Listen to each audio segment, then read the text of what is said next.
जय हिंद। किसी भी देश की स्थलीय सीमा डिसाइड करना काफ़ी सिंपल होता है कि ये इस देश का बॉर्डर है, ये दूसरे देश का बॉर्डर है, लेकिन समुद्र में इस तरह से नहीं होता है। हम समुद्र में समझते हैं कि जिस तरह से चीन कहता है कि दक्षिणी चीन सागर उसका है, क्या हम उस तरह से हिंद महासागर को कह सकते हैं कि क्या ये हमारा है या नहीं? इसके पूरे नियम कानून को समझते हैं, क्योंकि इस खुले समुद्र पे बड़ी ज़्यादा विवाद हो रहा था। तो इस विवाद को सुलझाने के लिए 1974 में पहल किया गया था कि ये आखिर बाउंड्री कैसे खींचा जाएगा इसमें, क्योंकि अलग अलग समुद्र महासागर अलग अलग थे। तो पहले जनरली 4 महासागर ही काउंट किए जाते थे। सबसे बड़ा महासागर प्रशांत महासागर है, जो दोनों साइड में है। ये प्रशांत महासागर, ऐसा मत समझिएगा कि ये दोनों साइड में है। एक्चुअली पृथ्वी गोल है, हम इसको फाड़ कर इस तरह से चिपका दिए, इसलिए क्या हो गया, ये 2 साइड में दिख रहा है। जैसे आप एग्जांपल पे समझिए, जैसे हमारा ये हाथ गोल है, अब ये मेरे जो दोनों नाखून है इसे समझिए प्रशांत महासागर है। तो अब इसे गोल की तरह तो रखेंगे नहीं। अब अगर हम इसे खोलते हैं तो मेरा नाखून देखिए, आधा इस साइड में गया, आधा इस साइड में गया, तो आधा नाखून इधर चला गया, आधा नाखून इधर चला गया। तो आधा प्रशांत महासागर इधर, आधा प्रशांत महासागर इधर। इसलिए इस बात के लिए कंफ्यूज मत होइएगा कि आधा उधर है आधा उधर है। पृथ्वी गोल है, इसको मोड़ के उधर ले जाइएगा और इसको मोड़ के उधर ले जाइएगा, तो क्या हो जाएगा, दोनों आपस में चिपक जाते हैं सब, जिस वजह से ये 2 जगह दिखता है। तो उसके बाद दूसरा आता है अंध महासागर या आपका अटलांटिक महासागर। ये दूसरा सबसे बड़ा महासागर है, इसका आकार एस के समय के टाइप का है। ये तीसरा होता है ये हिंद महासागर, इसे हम लोग अर्ध महासागर कहते हैं, क्योंकि ये आधा हिस्सा है। ऊपर का हिस्से में इसके देखेंगे तो कंट्रीज वगैरह चले आते हैं। तीसरा महासागर आर्कटिक महासागर, इसे छिपा हुआ महासागर कहते थे, क्योंकि ये ऊपर वाले भाग में था, छिपा हुआ रहता था। इसमें सबसे ठंडा रहता था, साइबेरिया वगैरह भाग में ऊपर में पूरा बर्फ जमा रहता था। लेकिन अभी के वक्त में भूगोलवेताओं ने इस चीज को निर्णय लिया है कि जो प्रशांत महासागर का ये निचला भाग है, ये वाला हिस्सा, ये प्रशांत महासागर का निचला भाग, और अटलांटिक महासागर का निचला भाग, और हिंद महासागर का ये जो निचला भाग है, इसमें जब ये लोगों ने देखा तो यहाँ पे जो मछलियाँ थी या जो जलवायु थी वो इन सबसे अलग हो गई थी। रीजन क्या था, वो ये जो अंटार्कटिक आइलैंड है, सॉरी कॉन्टिनेंट है, पूरी तरह से बर्फ से ढका है। तो इस पे इतना ठंड का प्रभाव था कि यहाँ की मछली, यहाँ की जलवायु, यहाँ के अंदर जो वनस्पति थी समुद्र के अंदर की, वो इनसे बिल्कुल अलग थी। तो वो लोग एक निर्णय पे पहुंचे कि अब हम लोग इसे साइड ही करके, एकदम काट के ही इसे दक्षिणी महासागर या अंटार्कटिक महासागर नाम दे दिया जाए। तो पहले महासागरों की संख्या जो थी वो 4 थी, अभी महासागरों की संख्या जो है वो 5 है। हालांकि पहले जब हम ज्योग्राफी पढ़ाते थे तो ये हम लड़कों को स्ट्रिक्टली रोकते थे कि इसे आप महासागर मत कहिएगा, क्योंकि इसे इंटरनेशनल मान्यता नहीं मिली है। लेकिन अब उन्हें ये कहना पड़ेगा क्योंकि इसे इंटरनेशनल मान्यता मिल गई है। लेकिन भारत में कई ऐसे एग्जाम में इसे मान्यता मिलने से पहले ही क्वेश्चन पूछा जा चुका था। जैसे रेलवे में क्वेश्चन पूछा था 2016 वाली जो वैकेंसी थी उसमें, कि वह कौन सा ऐसा महासागर है जो 3 अन्य महासागरों को टच करता है। तो एक ही पॉसिबल हो सकता है, ये कौन सा, दक्षिणी महासागर या अंटार्कटिक महासागर, क्योंकि 1, 2, 3 को टच किया, ये तीनों को तो टच नहीं करता है यहाँ पर। तो इसी के बारे में वो क्या किया था, क्योंकि देखिए ये हिंद महासागर को नहीं टच कर सकता है। आप यहाँ देखिए ध्यान से, उसको टच कर देगा, इसको, लेकिन हिंद महासागर को वो नहीं टच कर सकता है। तो आप याद रखेंगे अब महासागरों की संख्या कितनी हो गई है, 5 हो गई है। अब इन महासागरों को अलग अलग बाउंड्रीज कैसे बनाई जाएगा, कौन से देश की बाउंड्री कहाँ होगी, इसके लिए एक लंबा गहन चला था, मतलब बैठक हुई थी, और इसको फाइनली 1982 में एक कंक्लूजन पे आया गया, जिसे 1994 में लागू किया गया। इसे कहा जाता है United Nation convention of the law of sea, या इसे शॉर्टकट में लॉ ऑफ सी कहा जाता है। इस नियम के हिसाब से कि जो समुंदर है उसे हम लोगों ने टोटल 5 कैटेगरी में बांट दिया है। अब उन 5 कैटेगरी को समझते हैं, उससे पहले आपको कुछ बेसिक चीज़ें पता होनी चाहिए, जैसे नॉटिकल मील या फैदम क्या होता है। देखिए, नॉटिकल मील समुद्री मील को कहते हैं। 1 नॉटिकल मील जो सड़क पे हम किलोमीटर देखते हैं उससे बड़ा होता है। 1 नॉटिकल मील जो होता है 1.852 किलोमीटर होता है, यानी समुद्र का 1 किलोमीटर 1 मील जमीन वाले मील के लगभग वो 1.25 गुना होता है। तो 1.852 किलोमीटर हो गया। अब समुद्र की गहराई को फैदम में नापते हैं। 1 फैदम बराबर 6 फीट होता है, गहराई होता है 1 फैदम बराबर 6 फीट होता है। अब वहाँ हवाएं जो चलती हैं उसको भी हम लोग किलोमीटर प्रति घंटा में ना नाप के हम नॉटिकल मील प्रति घंटा में नापते हैं। तो नॉटिकल मील प्रति घंटा में जब नापेंगे तो आप इसे किलोमीटर में बदलेंगे और उसको मीटर पर सेकेंड में बदलेंगे, तो उसे हम हवाओं के वेग को नॉट कहते हैं। समुद्री हवाएं या हवाई जहाज में जो हवाएं बाहर से आती है उसे नॉट कहते हैं। 1 नॉट बराबर 0.5 मीटर पर सेकेंड। तो हवाओं की गति को नॉट में, गहराई को फैदम में और समुद्री दूरी को नॉटिकल मील में नापते हैं। ये आगे काम आएगा, ये नॉटिकल मील वाला। अब हम समुद्र के जो 5 अलग अलग कैटेगरीज है उसको समझते हैं कि मतलब कौन कौन से मैरीटाइम बॉर्डर लगते हैं। देखिए वो 5 कौन कौन से होते हैं। एक होता है इंटरनल सी, दूसरा होता है टेरिटोरियल सी, तीसरा होता है कॉन्टिजियस जोन और एक्सक्लूसिव इकोनॉमिक जोन, उसके बाद आता है हाई सी। ये 5 होते हैं। 4 इधर लिखा हुआ है, 1 यहाँ है। देखिए समुद्र जो होता है किसी भी देश का, जो तट होता है, जो कोस्ट लाइन होता है, वो टेढ़ा मेढ़ा होता है। तो वहां से जब डिस्टेंस नापिएगा ना तो गड़बड़ हो जाता है। इसलिए एक इमेजिनरी लाइन ड्रॉ कर दी जाती है, काल्पनिक लाइन नक्शे पर ड्रॉ किया जाता है, जिसे हम लोग कहते हैं लोग बेस लाइन, आधार रेखा। जिसमें हम यहाँ रेड कलर से खींचे हैं, ये आधार रेखा है। याद रखिएगा इस आधार रेखा का काम केवल ये है कि जो टेढ़ा मेढ़ा तट है उसे एक सीधी रेखा प्रदान करे। सीधी रेखा का मतलब ये नहीं कि इस तरह से सीधी रेखा, वो एक कंटिन्यूअस लाइन प्रदान कर सके, वो जिग जैग ना हो सके, इसलिए इसे हम कहते हैं बेस लाइन। और बेस लाइन के पीछे जो पानी होता है, जैसे ये सब जो पानी है, इसी को कहते हैं इंटरनल सी, बेस लाइन के पीछे वाला। अब समुद्र में कोई भी डिस्टेंस आपको नापना होगा ना तो आप बेस लाइन से ही नापेंगे, न कि समुद्र के तट से नापेंगे। याद रखिएगा ये क्वेश्चन पूछता हुआ कई बार। अब जैसे मान के चलिए यहाँ से कोई है, यहाँ पे कोई शिप खड़ा है, अब इसे भारत की दूरी दिखानी है तो कहां से नापेगा? यहाँ पे भी भारत हो जाएगा, यहाँ भी हो जाएगा, यहाँ भी हो जाएगा। तो इसका जो सबसे करीबी बेस लाइन है वो इसे नापना पड़ेगा कि हम यहाँ से इतनी दूरी पर है। क्योंकि अगर पर्टिकुलर शहर बोलता है कोलकाता तो हम यहाँ कोलकाता देख लेंगे, चेन्नई कहेगा तो चेन्नई, विशाखापट्टनम। लेकिन से सीधे कहता है कि हम इंडिया से कितना दूर है, तो भैया तुम देखो तुम्हारे पास का जो सबसे करीब में बेस लाइन कौन सा पड़ रहा है, उस हिसाब से। अब जो भी दूरी नापना है वो बेस लाइन से नापेंगे और नॉटिकल मील में ही उसे नापा जाता है। इंटरनल सी जो हो गया, आंतरिक सागर, उसे छोड़ देते हैं, एक तो हो गया। अब देखते हैं टेरिटोरियल सी। टेरिटोरियल सी को हम समुद्री सीमा कहते हैं। ये आधार रेखा से पहला 12 नॉटिकल मील की दूरी होती है। 12 नॉटिकल, किलोमीटर नहीं, पहला 12 नॉटिकल, जिसे हम ब्लू लाइन से खींचे हैं, यानी ये वाला एरिया जो है इसे हम लोग कहते हैं हम लोग टेरिटोरियल सी। ये पूरा यहाँ तक हो जाएगा। ये सबसे ज्यादा अधिक, इस पर कंप्लीट अधिकार होता है जिस देश के पास की ये रेखा। ये नियम सारे देशों पर लागू होता है। अभी श्रीलंका वाले पे अलग से बताएंगे कि श्रीलंका पे कैसे, जब 2 देश करीब आ जाते हैं तो उस पे कैसे लगता है। तो ये क्या है, अगर कोई इस एरिया में बिना इस देश के परमिशन, जैसे यहाँ इंडिया है तो इंडिया, अमेरिका रहता तो अमेरिका, परमिशन अगर हवाई जहाज हो या समुद्र का जहाज हो घुस गया तो बिना परमिशन मार के गिरा देगा उसको, मिसाइल उसाइल तोप ताप से यहाँ पे उड़ा देगा। यहाँ पे परमिशन लेके घुसना पड़ता है, समझ में आ गया? तो इसमें कंप्लीट डोमिनेंस होता है। लेकिन उसके आगे का जो 12 नॉटिकल है तो यहाँ से तो 24 नॉट हो जाएगा। तो जो पहला 12 नॉटिकल है उसे टेरिटोरियल सी कहते हैं। जो दूसरा 12 नॉटिकल होता है उसे संलग्न क्षेत्र, संलग्न क्षेत्र को कहते हैं कॉन्टिजियस जोन। यानी यहाँ से अगर देखेंगे तो 12 नॉट, लेकिन शुरू से देखेंगे, हमें तो दूरी आधार रेखा से नापनी है, तो आधार रेखा से यह दूरी हो जाती है 24 नॉट की। 2 नंबर पर हम यहाँ लिखे हैं 24 नॉट। तो ये वाला जो डिस्टेंस है, ये वाला भी इसी देश का अधिकार होता है। लेकिन यहाँ कुछ रिस्ट्रिक्शन है। क्या है कि अगर इसमें कोई बिना परमिशन एंट्री करता है तो आप उसे हमला नहीं कीजिएगा, पहले उसको समझिएगा, कहिएगा सुन यहाँ तुम आ गया ना तो तुम हमको सीमा शुल्क दो, मतलब कस्टम ड्यूटी दो। यहाँ पे तो तुमको सीमा शुल्क देना पड़ेगा। सीमा शुल्क यहीं से लग जाता है। और हवाई जहाज भी अगर यहाँ से उड़ के गया ना, इस एरिया से भी अगर हवाई जहाज उड़ के ऐसे चला गया तो इसको भारत को टैक्स देना पड़ेगा, सीमा शुल्क। तू हमारे एरिया में आके हवा प्रदूषण छोड़ के गया था। तो सीमा शुल्क जो लगना है वो कंटिन्यूअस जोन से ही चालू हो जाती है, चाहे वो हवाई सीमा शुल्क हो या समुद्री सीमा शुल्क। लेकिन अगर इसमें घुस गया बिना परमिशन तो ठोका जाएगा। हाँ, परमिशन लेके आओ, कोई दिक्कत नहीं होता है। इस एरिया तक की साफ सफाई की जिम्मेदारी इसी देश की रहती है।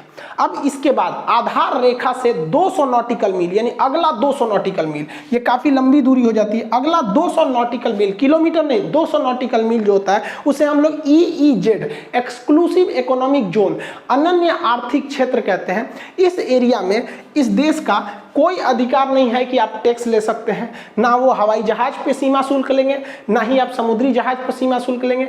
यहाँ पे किसी को आने जाने से नहीं रोक सकते हैं, यहाँ पे घूमने से नहीं रोक सकते हैं, किसी की देश के नौसेना की जहाज को भी नहीं रोक सकते हैं, और ना ही उस पर टैक्स ले सकते हैं। हाँ, यहाँ क्या कर सकते हैं, यहाँ मछली पकड़ने का अधिकार इसी का होगा। क्योंकि देखिए ये इकोनॉमिक जोन है, यानी पैसा से रिलेटेड कुछ भी होगा तो इसी देश का है। यहाँ मछली पकड़ने का अधिकार इसी देश का, तेल निकालने की जिम्मेदारी यहीं पे हो जाएगी। इस एरिया में अगर पेट्रोलियम मिला तो इसी का होगा, अगर कोई नया द्वीप आइलैंड मिल गया तो इसी का होगा। भले कोई भी खोजे, मिलेगा तो इसी का हो जाता है। समझ में आ गया कि नहीं आ गया? अब ये ऑयल कैसे निकाला जाता है और किस तरह से बड़े बड़े शिप जो होते हैं वो 3-3 साल तक जो लोग मछली पकड़ते हैं उसको 2-3 दिन में कैसे पकड़ लेते हैं उसको हम लोग समझते हैं।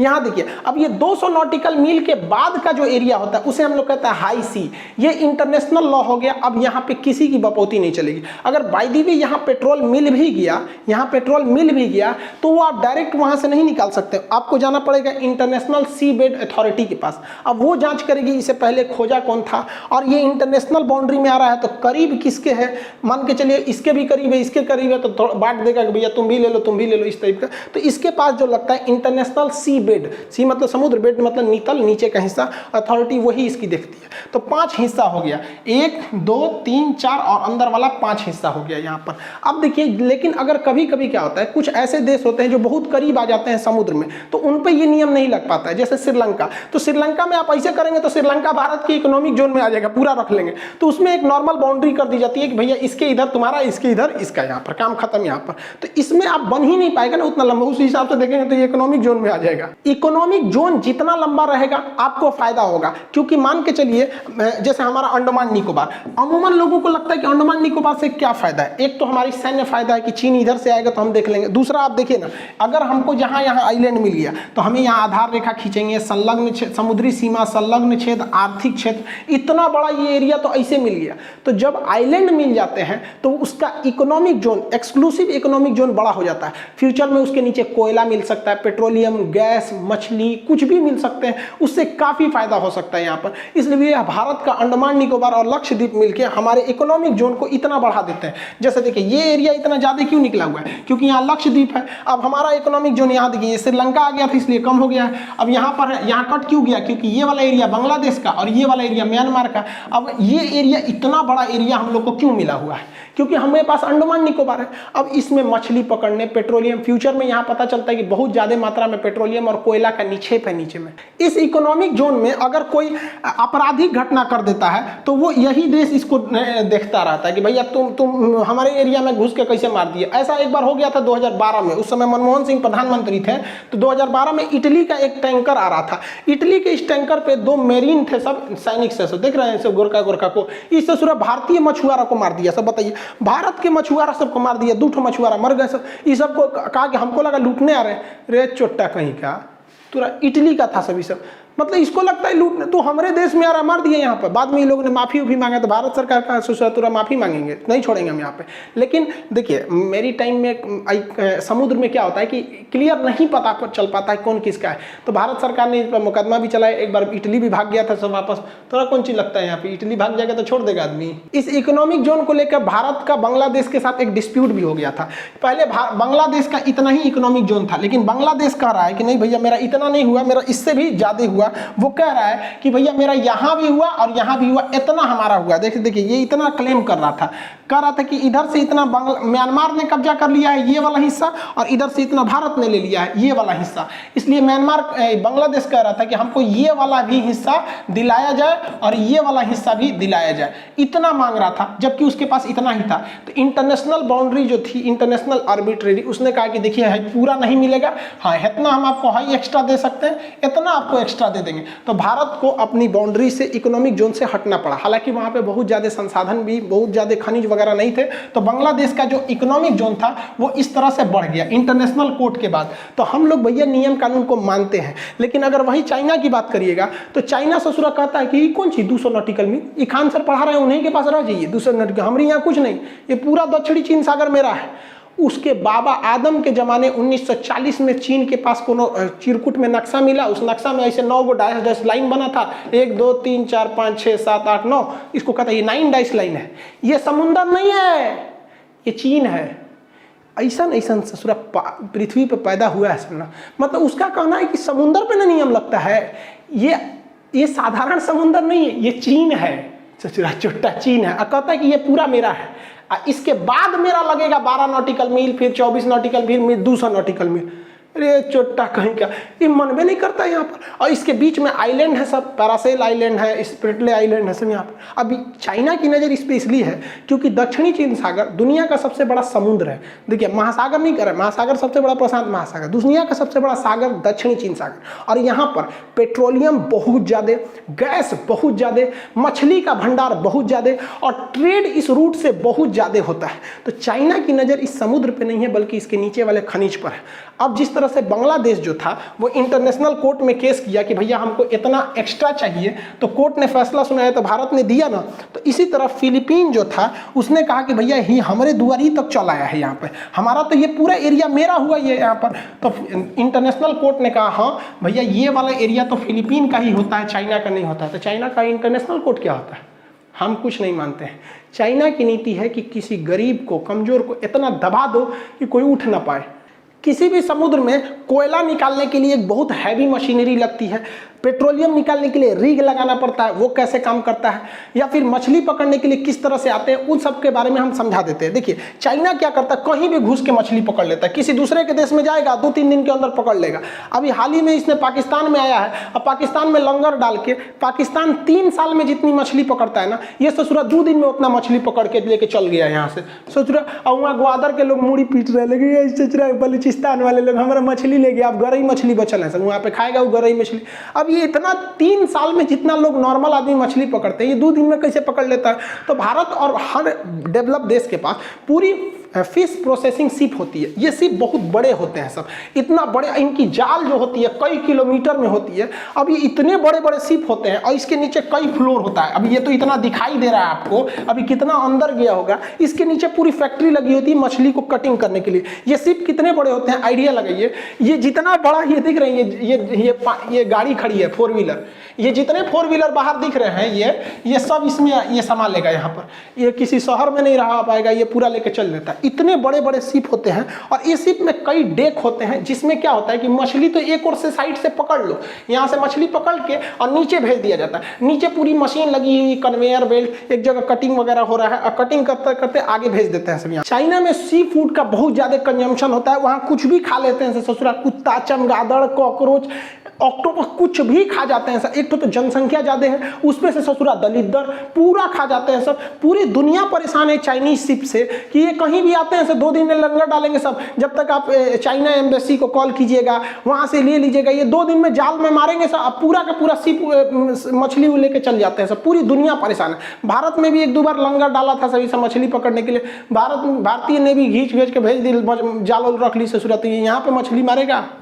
देखिए जिस तरह से चीन एग्रेशन दिखाता है, दक्षिणी चीन सागर मेरा है, भारत को भी इसको काउंटर करने के लिए और दुनिया का ध्यान इधर लाने के लिए जो इधर भारत को भी कहना चाहिए कि हिंद महासागर मेरा है, क्योंकि भैया ये भी हमारा हो सकता है। और कोई पूछे किस आधार पर आप कह रहे हैं, तो कह दीजिए कि खान सर के यहाँ हमरो नक्शा मिला है 100 साल पुराना, जहाँ पे दिखाया गया है हमारा। वैसे भी समुद्रगुप्त का घोड़ा कहा जाता था, 3 समुद्र का पानी पीता है, बंगाल की खाड़ी, हिंद महासागर और यहाँ अरब सागर। 3 समुद्र के पानी पीने का मतलब ये थोड़ी होता है कि सुबह शाम ही यहाँ का पिएगा। मतलब पहले जमाने में आप वहीं से पानी पी सकते थे जहां आपका अधिकार था। तो हमारे जमाने में लिख लीजिए भैया, समुद्रगुप्त भारत का नेपोलियन कहा जाता है, इतिहास उठा के पढ़ लीजिए, यहाँ पर ऐसा लिखा है। इससे क्या होगा कि चाइना हमें कॉम्प्रोमाइज के लिए आएगा, क्योंकि पूरी दुनिया कहेगी कि देखो भैया चाइना तुम्हारा देखिए, देखिए भारत भी बिगड़ गया। और जैसे भारत कहेगा तो चाइना उधर से वो भी चिल्लाने लगेंगे सर। तो फिर चाइना को अपने ऑयल, मछली या फिर गैस का जो जिस उसकी नजर जमी है, तो भारत से ये कॉम्प्रोमाइज करने के लिए आएगा। रे बकलोल कहीं का हिंद महासागर में तो ऐसा कोई पेट्रोलियम का कोई भंडार नहीं है, काहे लिए झगड़ा ना रहा है। तो उस समय उसके बातचीत के टेबल पे आइए कि ससुरा ये गलवान ये लद्दाख वाला देख रहा है ना, या तो तुम इसको रखो या तो तुम इसको गंवा दो, दोनों में से कोई एक रखो। तो उसको हम लोगों ने खुला छूट दे दिया है। धीरे धीरे इस पर कम करना चाहिए, क्योंकि देखिए शरीफ इंसान को आप शराफत से मंगा सकते हैं, हरामी और कमीने जैसे लोगों को आप शराफत से नहीं मना सकते। क्योंकि अगर लोग बातों से समझ सकते हैं तो बांसुरी बजाने वाले कृष्ण कन्हैया ना कभी महाभारत होने नहीं देते। आई होप आप इसको समझे होंगे कि मैरीटाइम बाउंड्री कितने टाइप की होती है और जो फिश प्रोसेसिंग है ये किस तरह से होता है। आगे की वीडियो में कभी आपको ऑयल ड्रिलिंग समझा देंगे कि ऑयल किस तरह से रिग में लगा के और रिग के माध्यम से ऑयल को ड्रिल करके निकाला जाता है, फिर गैस को किस तरह से निकाला जाता है। इसको किसी अन्य वीडियो में बताएंगे कि जो समुद्र का नितल होता है वहां से कोयले निकालने की प्रोसेस कैसे होती है। मिलेंगे नेक्स्ट क्लास में। जय हिंद।